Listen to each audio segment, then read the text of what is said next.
அதாவது நம்ம சின்ன வயசுல வந்து ஒரு கதை படிச்சிருப்போம். எல்லாத்துக்குமே தெரியும்னு நினைக்கிறேன். ஒரு மரம் வெட்டுற தொழில்ல உள்ள ஒருத்தர் வந்து ஒரு மரம் வெட்டுறதுக்கு காட்டுக்குள்ள போவாரு. அப்போ அவரோட கோடாரி வந்து தவறி ஒரு குளத்துக்குள்ள விழுந்துரும். அண்ட் அங்கேருந்து ஒரு தேவதை வந்து அந்த தேவதையோட கையில் வந்து 3 கோடாரி வச்சுருக்கும். ஒன்று தங்கம், ஒன்று வெள்ளி, ஒன்று சாதாரண கோடாரி. ஸோ இதில் உங்களோட கோடாரி எதுன்னு சொல்லி நீங்களே எடுத்துக்கோங்க, எனக்கு தெரியலை அப்படின்னோடனே அவர் வந்து உண்மையை ஒத்துக்கிட்டு அவரோட சாதாரணமான கோடாரியை வாங்கினது காரணத்தினால அவர் உண்மையை சொன்ன காரணத்துக்காக மட்டும் அந்த தேவதை வந்து அந்த தங்கத்தையும் வெளியே இனமாக கொடுத்துருவாங்க, ஃப்ரீயாக கொடுத்துருவாங்க. அதாவது இப்போ ஏன்டா இதை பற்றி பேசுகிற அப்படின்னா, இங்கே வந்து உண்மை வந்து மறைக்கப்படுறதுக்காண்டி ரொம்ப போராடிட்டு இருக்கு. Justice for Ajith Kumar. ஆமாம், அவர் வந்து என்ன தப்பு பண்ணாரு, அவர் தப்பு பண்ணாரா பண்ணலையாங்கிறத தாண்டி ஒருத்தரை அடிச்சே சாவடிக்கணும் அப்படிங்கிற ஒரு தைரியம் வச்சு பார்த்தீங்களா, அது தப்பு தானே.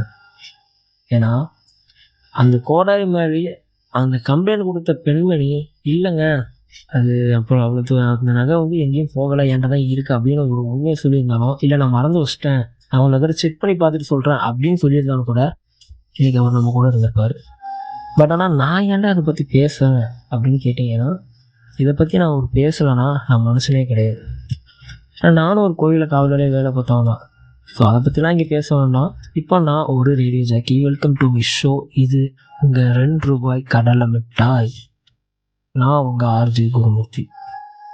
அதாவது வடபத்திர காளியம்மன் கோவில், அந்த அம்பாள் கோவிலில் வச்சு ஒரு காவலாளியை அடிச்சே கொண்டிருக்காங்கன்னா அது எவ்வளவு பேர் பாவத்துக்கு செய்யலாம் இருப்போம். ஏன்னா அது உண்மையிலேயே ஒரு திருடி இருந்தாலும் அவரை விசாரிக்கிறதுக்கு 1008 முறை இருக்குது. அதை அடித்து தான் கேட்கணும், அடித்து தான் நகையை ரெக்கவரி பண்ணணும்னு எந்த ஒரு ஆப்ஷனுமே யாரும் கொடுக்கல. இதெல்லாம் எங்கேருந்து ஆரம்பிக்கப்படுதுன்னு பார்த்தீங்கன்னா, ஸ்கூலில் டீச்சர்ஸ் வந்து ஸ்டூடெண்ட்ஸ் அடிக்கக்கூடாதுன்னு ஒரு சட்டம் வந்துச்சு தெரியுமா? அங்கே ஆனா போட்டது இங்கே அக்கனாவை வந்து முடிச்சிருக்கு. அங்கே ஒரு கொடுக்கப்பட்ட ஒரு தைரியம் படிப்படியாக வளர்ந்து நமக்கு போய் கம்ப்ளைண்ட் கொடுத்தாலும் அதை விசாரிக்காம நம்மளுக்காண்டி ஆக்ஷன் எடுப்பாங்கன்னு ஒரு நம்பிக்கை வந்திருக்குல்ல, அதுதான் தப்பு. இப்போ என்னன்னா, அந்த பெண்மணி என்ன சொல்கிறாங்கன்னா, அன்றைக்கி எங்கள் அம்மாவுக்கு உடம்பு சரியில்லை, ஸ்கேன் எடுக்க ஹாஸ்பிட்டல் போனோம். அப்போ நான் அம்பாள்கிட்ட உத்தரவு கேட்டு தான் ஸ்கேன் எடுப்பேன்னு சொல்லி அவங்க அம்மா சொன்னாங்களாம். ஸோ இவங்க வந்து அவங்க அம்மாவோட உடம்புல இருந்து கழுத்தில் இருந்து செயின், 2 மோதிரம், 2 வளையல், பேங்கிள்ஸ் எல்லாத்தையும் கலட்டி ஒரு கட்டைப்பையில் வச்சுட்டு அதுக்கு மேலே துணியை வச்சுட்டு காருக்குள்ளே வச்சுட்டு இவங்க கிளம்பிட்டாங்களாம்.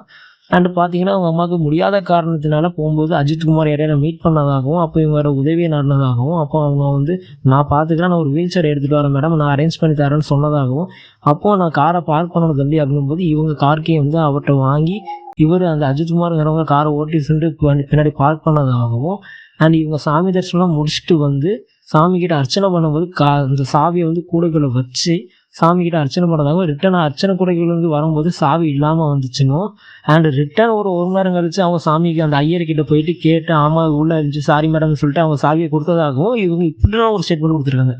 ஆனால் இது எந்த அளவுக்கு உண்மைங்கிறது நமக்கு யாருக்குமே தெரியாது. ஏன்னா நம்ம நேரில் நம்ம பார்க்கல. எல்லாருமே கேட்டது ஒரு ஸ்டேட்மெண்ட் தான், கரெக்டா?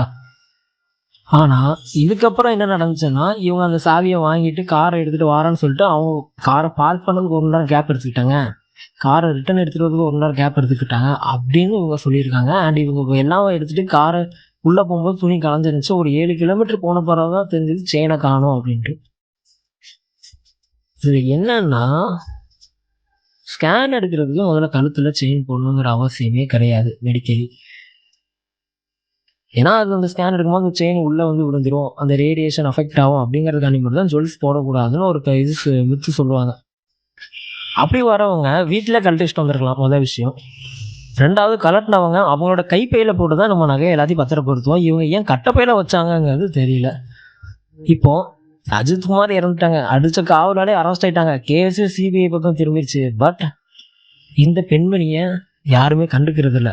அடித்த காவலாளி பண்ணுறதான் குற்றம். இந்த கேஸுக்கு யார் முதல்ல உத்தரவு போட்டாங்கங்கிறத பற்றி மட்டும்தான் கேட்குறாங்க தவிர இது எதனால் உண்டாச்சு, இதோட ஆரம்ப புள்ளி எங்கன்னு பார்த்தீங்கன்னா இந்த ஒரு பெண்மணி கொடுத்த கம்ப்ளைண்ட்டு தான். ஆனால் அந்த கம்ப்ளைண்ட்டு லீகலாக எஃப்ஐஆரும் பண்ணலை, சிஎஸ்வும் பண்ணல, எதுவுமே பண்ணல. இதை பற்றி என்ன சொல்கிறதுன்னு தெரியல.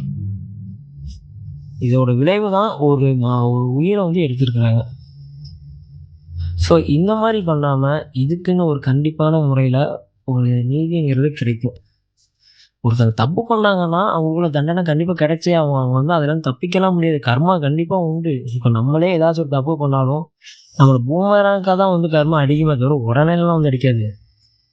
இப்போ இதுக்கு நீதிபதிகள்லாம் என்ன சொல்கிறாங்கன்னு பார்த்தீங்கன்னா, இப்படி தான் சாத்தான்குளத்துலேயும் ஒரு விஷயம் பண்ணீங்க, நாங்கள் அதை வந்து அவ்வளோ பெரிய விஷயமா எடுக்கலை, ஆனால் இந்த விஷயத்தை எங்களால் அப்படி விட முடியாது, நாங்கள் வந்து இதை வந்து ரொம்ப தீவிரமாக விசாரிச்சு ஒரு முக்கியமான ஒரு நல்ல தீர்ப்பாக நாங்கள் கொடுப்போம் அப்படின்னு சொல்லிட்டு ஜட்ஜ்மெண்ட் கொடுத்துருக்காங்க. அண்ட் நேற்று உயர்நீதிமன்ற மதுரை கிளையிலேருந்து இந்த கேஸை இன்னும் நல்லா ஆழமாக விசாரித்து தப்பு பண்ணவங்களுக்கு தகுந்த தண்டனை கொடுக்கணும், இல்லை என்றால் நாங்கள் வந்து நீதிமன்றத்தை வந்து சும்மா விட மாட்டோம், இல்லை அந்த சம்மந்தப்பட்டவங்கள சும்மா விட மாட்டோம் அப்படின்னு சொல்லி ஹைகோர்ட்லேருந்து ஒரு ஆர்டர் ஒன்று வந்து இஷ்யூ பண்ணியிருக்காங்க.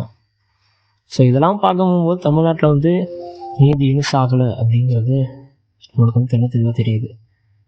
இதெல்லாம் ஒரு பக்கம் இருக்க, நேரில் போய் ஆழ்ந்து இரங்கலை தெரிவித்தது யாரெல்லாம் பார்த்தீங்கன்னா, நடிகர் விஜய் போயிருக்காங்க. தாவிக தலைவர் நடிகர் விஜய் வந்து நேரில் போய் அவங்களோட ஆழ்நிலை வந்து தெரிவிச்சுட்டு வந்திருக்காங்க. அண்ட் உங்களுக்கு என்ன சப்போர்ட்னாலும் எங்கள் கட்சி இருக்குது, எங்கள் கட்சி மூலமாக நாங்கள் பண்ணுவோம் அப்படின்ட்டுருக்காங்க. அண்டு பார்த்தீங்கன்னா, அவரோட உடம்பை ரெக்கவரி பண்ணுறதுல, அவரோட பாடியை ரெக்கவரி பண்ணுறதுலேருந்து, அந்த அஜித்குமாரை கூப்பிட்டு வந்து வீட்டில் வச்சு அவருக்கு எல்லா விஷயம் பண்ணுறதுலேருந்து, எல்லா விஷயத்தையும் டிவிகேலேருந்து மட்டும்தான் ஃபுல்லாக சப்போர்ட் பண்ணியிருக்காங்க. ஏன்னா எல்லா நியூஸ் சேனல்லையும் பார்த்தா அது மட்டும் தான் தெரியுது, வேறு எதையும் காட்டலை அவங்க. மற்றபடி ஐயா ஹெச் ராஜா பேசுகிறாங்க, தமிழிசை சவுந்தரராஜன் பேசுனாங்க, ஒவ்வொரு கட்சிக்காரங்களும் வந்து பேசுகிறாங்க. பட் ஆனால் ஆரம்பத்துலேருந்து இப்போ என்ன முடிகிறது வரைக்கும் பார்த்தீங்கன்னா, டிவிகேலேருந்து ஒரு வக்கீல் ஒருத்தங்க தான் வந்து நின்று இப்போ எல்லா விஷயம் பண்ணிகிட்ருக்காங்கிறத எல்லா நியூஸ்லையும் நான் பார்த்தேன். பட் ஆனால் நான் பார்த்ததை மட்டும் தான் நான் சொல்ல முடியும். ஏன்னா மற்றவங்க பார்த்ததை வச்சு நான் பேச முடியாது இல்லையா? இப்போ நான் பார்த்ததை நான் சொல்கிறேன்.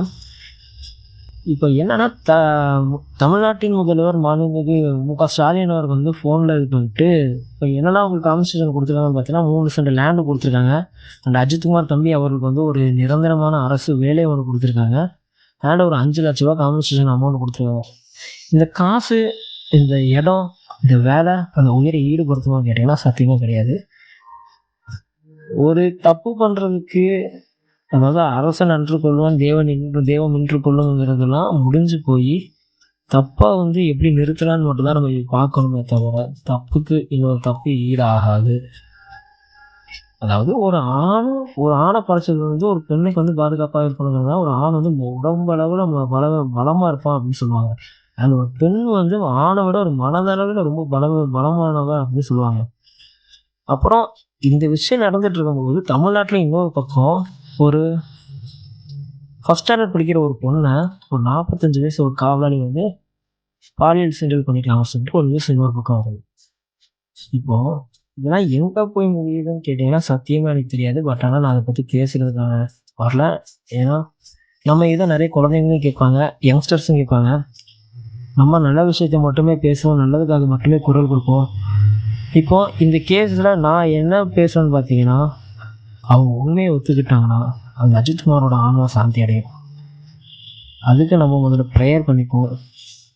அண்டு உங்களை நீங்கள் நல்லா பார்த்துக்கோங்க.